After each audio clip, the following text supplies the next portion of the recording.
Hey guys, how are we doing? Welcome to Walking Boxing. It is a Monday, November 11th, 2024. And I'm just currently in the shade at the moment because it is a very warm morning. Very warm, very deceiving sometimes. Didn't look that good out the window. As soon as I've started walking, the sun's come out and as I said, it's quite warm. So Neil's struggling a little bit, so we're just in the shade. Good day of boxing yesterday. Good weekend of boxing actually. The main event, look, Boots Ennis, Karen Shudadziev, is it? Whatever, you know what I get. Shukadziev, we'll call him. Look, it was a lot better than the original fight, let's just say.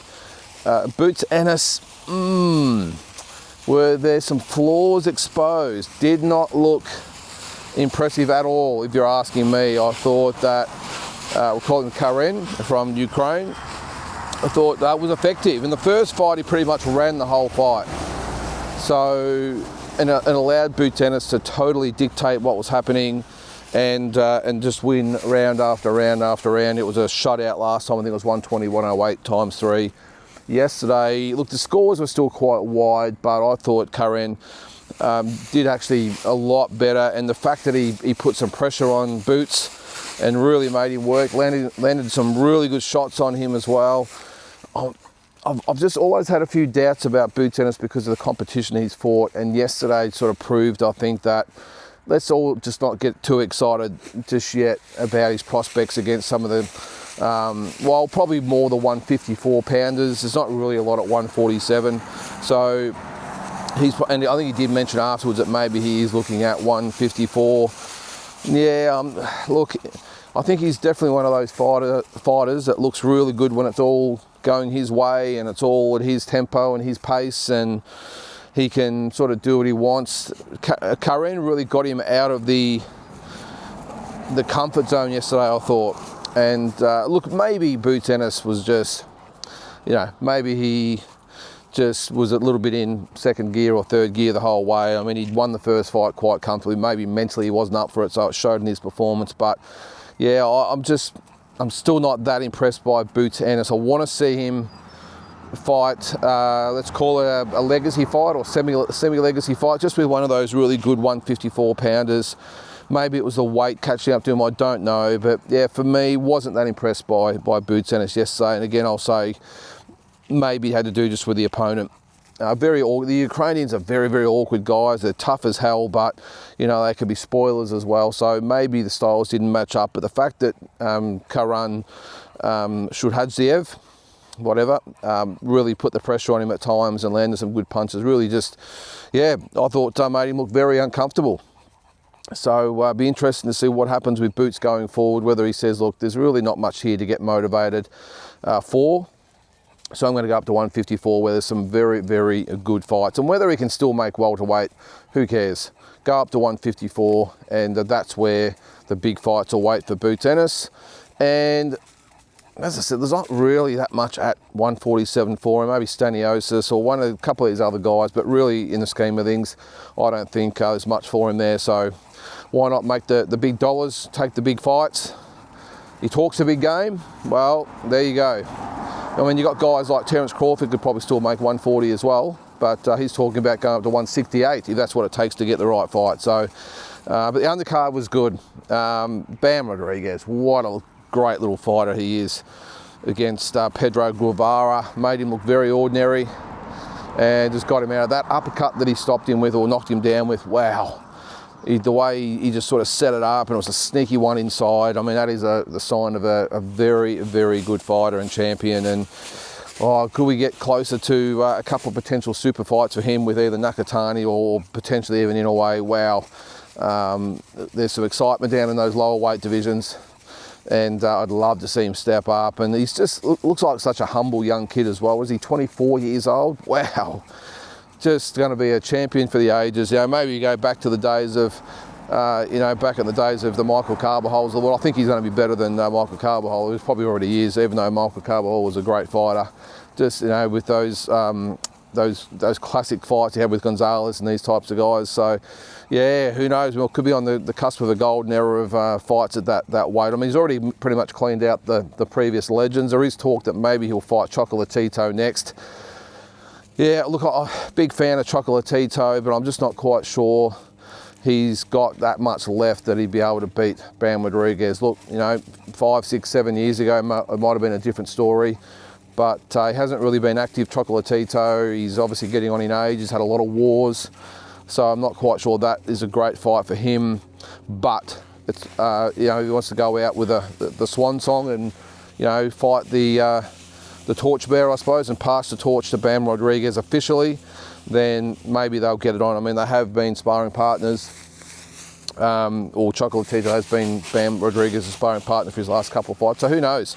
Maybe they'll get it on. But I think if that fight did happen and Bam Rodriguez could put Chocolatito away, then that would pretty much put that full stop on that era and cement Bam Rodriguez as the new fighter on the block. Not that he's not already, but I think that will just be the final chapter. So another good day of fights. DAZN wasn't too bad. I've been pretty critical of the commentary team and their production, but it was okay, I suppose. It wasn't too bad, and it looked like a great night of fights where they were anyway. Where were they? I can't even remember. They were in Philadelphia. That's right, Philadelphia.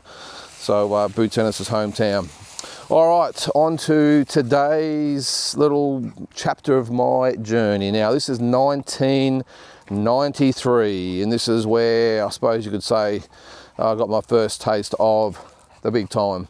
And I got my first international trip. I'd just come off the 92, geez, that sun's pretty bright in the face, isn't it? I'd come off the 92 Nationals, winning my first senior Australian title in Boxing Australia, I suppose you call it these days, and with the 3 fights there, and I was chosen to go, well, not chosen, I'd qualified to go to my first international tournament, which was the Oceania Games, and historically they were always the first sort of tournament of the year after the Australian titles of the previous year.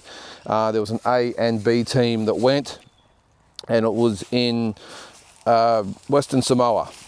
Oh, what's that there? Oh.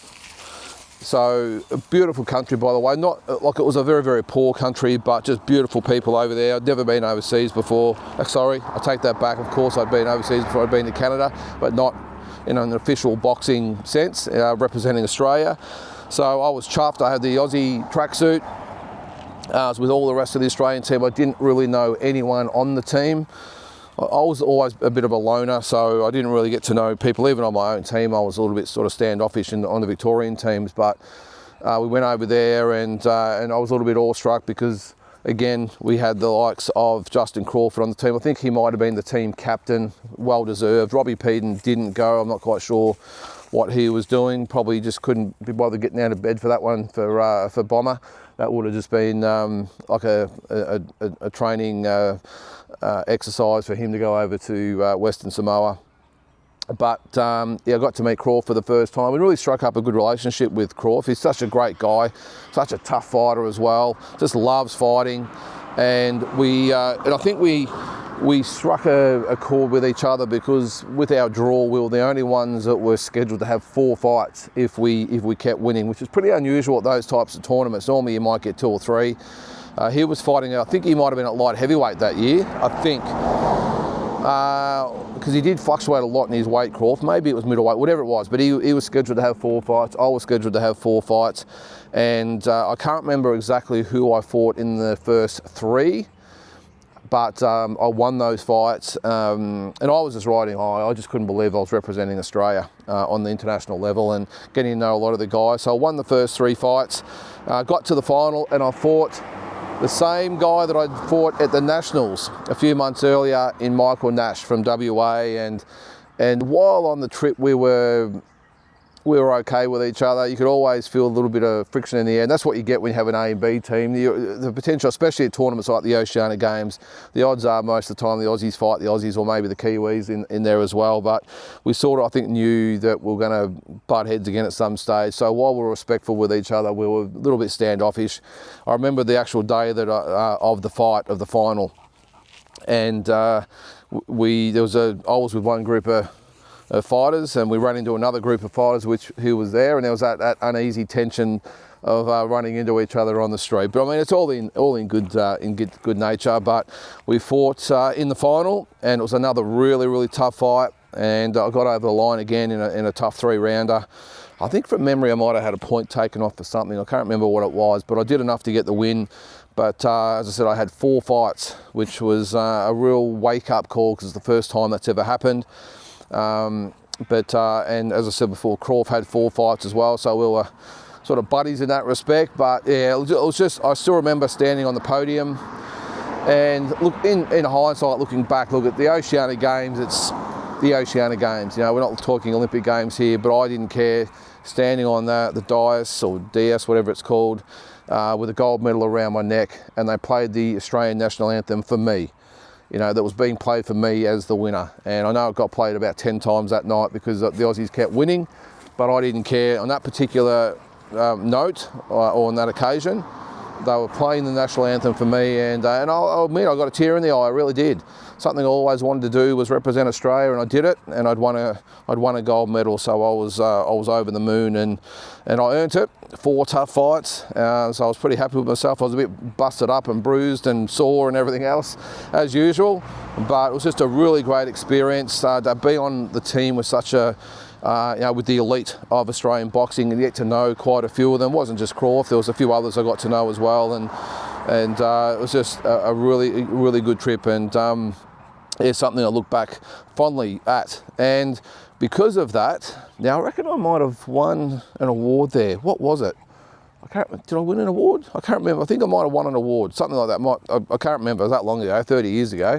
But whatever it was, I was chosen after that to go to the World Championships, the World Senior Championships in Tampere, I think it was Tampere, Finland. And there was only 3 of us that were selected. Myself, Justin Crawford, and Bomber Peden. We were the 3 that got chosen. Now, I'm still not quite sure why I was chosen. Obviously, because if they're only going to send 3, I sort of thought maybe there were other fighters on the team that might have been a little bit more qualified than me. I only had that 1 international tournament. But obviously they saw enough to say, okay, well, we're going to only send 3 fighters, then we think this guy or this kid, I was 19, is come on, buddy, is, you know, maybe one of our future representatives, and someone we can invest a little bit in. So yeah, they sent me over to Finland. Now, it's interesting, back then there was no flash training camps and all this sort of stuff, and these tournaments overseas and lead-in events, all that sort of stuff. I literally got on the plane in Melbourne, and on the way, I can't even remember where we went to. I think we went through London first. Now, I don't know how it all happened, but I didn't actually meet Justin, well, I met Justin, but I didn't meet him for this trip, or Bomber, until on the plane. Justin Crawford came to see me on the plane. He sort of, I don't know why we didn't see each other at the gate. I don't know. I can't remember exactly how it happened, but I remember Bomber Peden walking in with his hands in his pockets, sort of a bit nonchalant, I suppose you'd call it. Didn't really sort of care, just sort of, because you've got to earn respect with Bomber. And he didn't really give me much, shook my hand, nodded his head and said, hey bros, how you doing? And that was about it. But Crawford, of course, thought I knew, so that was great. So we all went over to Finland. Well, I remember it was freezing cold, and my first taste of the big time, and to get there and see all the, you know, the Russians and the Germans and all these countries, you know, in the training camps, in the gyms, of course, on the night, on the fights. It was quite awe-inspiring, if I'm being honest. It was just amazing to see the absolute elite of the elite all in one place. And they had 2 rings going, I remember, in the auditorium, and I fought a Russian.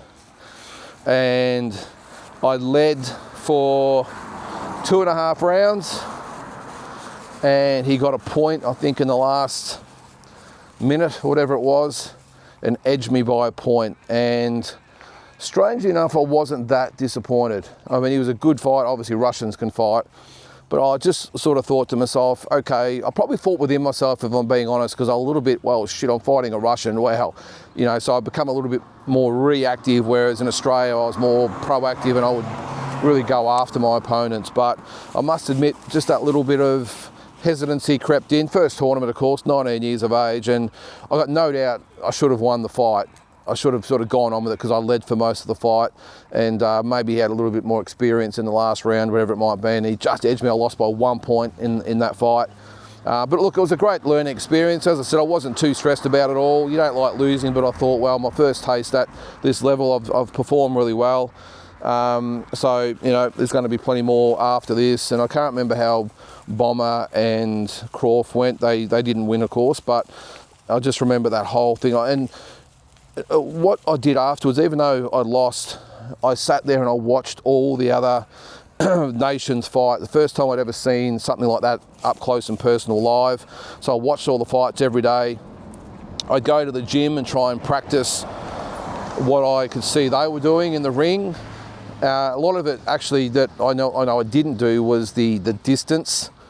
I didn't have enough distance when I was fighting. I was just always in close trying to bang and rough them up, where you look at those really good European fighters, they fight from a distance and sharpshooters, and look, that really wasn't my style, but I didn't care. I was trying to emulate what I could see and just take out of what I could see they were doing, because they were just even just the way they carried themselves, the team. They had nice, sharp uniforms. I don't think we even had tracksuits. I think we just used our Oceania ones from memory. So we're a little bit all over the place, the Aussies back then. There wasn't really the backing then that what they get now, and that's what was so great about the stars that we had. I just sometimes think how good they could have been with the backing that some of those other countries got. But look, again, really great experience just to watch those guys training, hitting pads in the in the gyms, obviously fighting, and just rubbing shoulders with the elite. It was just an awesome experience. A long way to go. And I remember, just a side note, after the fights,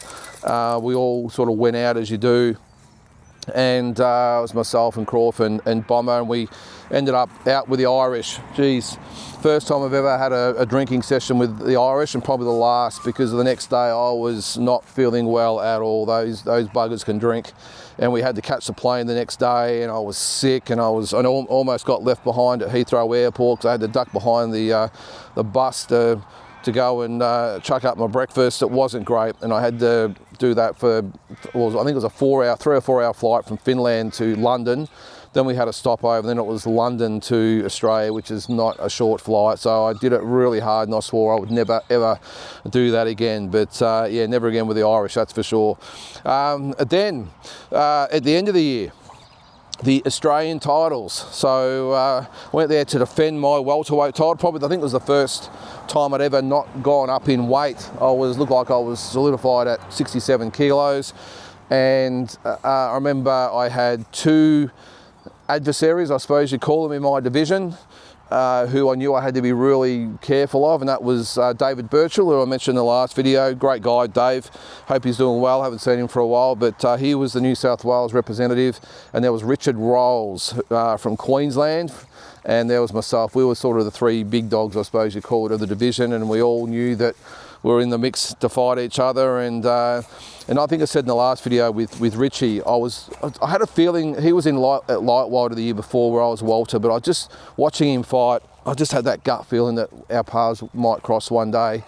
When he got wiped out in 1 round by Danny McGrail, I thought, oh, well, that's the last I'll see of this guy. But it wasn't, because he fought his way to he went up in weight and fought his way to the state title, and of course ended up at the Nationals. And strange enough, they drew each other in their first fight. I drew the same guy from the year before, Jimmy Carter from South Australia. So I was actually quite fortunate. I just pretty much a routine win with Jimmy. He was tough, but I knew I had him covered. So I boxed to a 3-round decision. And Richie and Dave Birchall fought that same night. And I thought, wow, this is going to be really interesting, this fight, to see what happens. And what eventually did happen was Richie Rolls knocking Dave Birchall out in the first round. And I thought, wow, oops, this guy can fight. He just caught Dave cold. He really did. Dave was a really slick southpaw, but just left himself open. I can't remember how it actually happened, but Richie Rolls found and I think he might have, did he knock someone else out as well before that? But whatever it was, he hit Dave right on the button and knocked him out cold in the first round. And I must admit, I had a bit of a gulp. Like, shit, this guy's for real. But I was actually really confident I could get the job done. I thought, oh, well, okay, he's landed a good one on Dave, but he's not going to do that on me. So let's get it on. And we fought.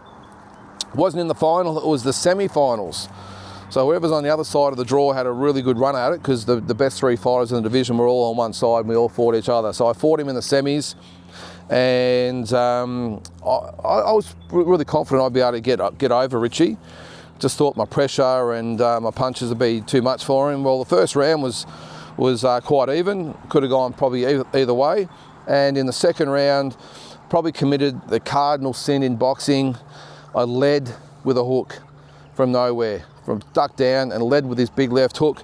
Well, Richie just went straight down the middle and boom, right hand, right on the button. And yeah, I must admit, I think I might have done a somersault or two when he hit me. That's how hard he hit me. It was a big shot. So I got up. He didn't knock me out, but holy shit, I cannot remember the fight. I can't remember the knockdown. I can't remember anything about it. And Richie, of course, went on to win the gold medal. But wow, what a massive puncher. And after that, it was just a common occurrence to see Richie just knock guys out and literally cave people's faces in. You know, I mean, breaking cheekbones and this sort of stuff. Just a devastating puncher. And some fighters are just like that. They have the timing, the poise, the balance, you name it, whatever it is. It's not just brute strength, it is just timing and everything just all rolled into one. And he had the gift of just being one of those guys, when he hit you, probably a little bit like a Thomas Hearns, tall, rangy, and the nicest guy out of the ring, by the way. You would not get a nicer guy than Richie. But in the ring, he's still a nice guy in the ring, to be honest. Probably to his detriment sometimes, he was a bit nice. But when he actually laid one on you, you stayed hit. And even though he didn't knock me out, he dropped me. Probably the first time actually the only time I think ever I was ever knocked down in a fight. And yeah, and he did it in a big way, believe me. But we become really good friends after that. We never fought again. We had a lot of like awesome spars against each other, because when we went away together, went to the Olympics and Commonwealth Games and a couple other tournaments, that you always sparred the fighter above you and below. So he went up to 71, I stayed at 67. And whether it be the AIS training camps or for other tournaments we went to, we always sparred each other, and I always did a lot better. But no matter how well I went, I always came out of the ring just marked up. He was such a sharpshooter. I'd have cuts and bruises and marks and everything all over me just because of just his razor sharp punches. And as I said, such a lovely guy was Richie Rolls. So that was my experience in '93.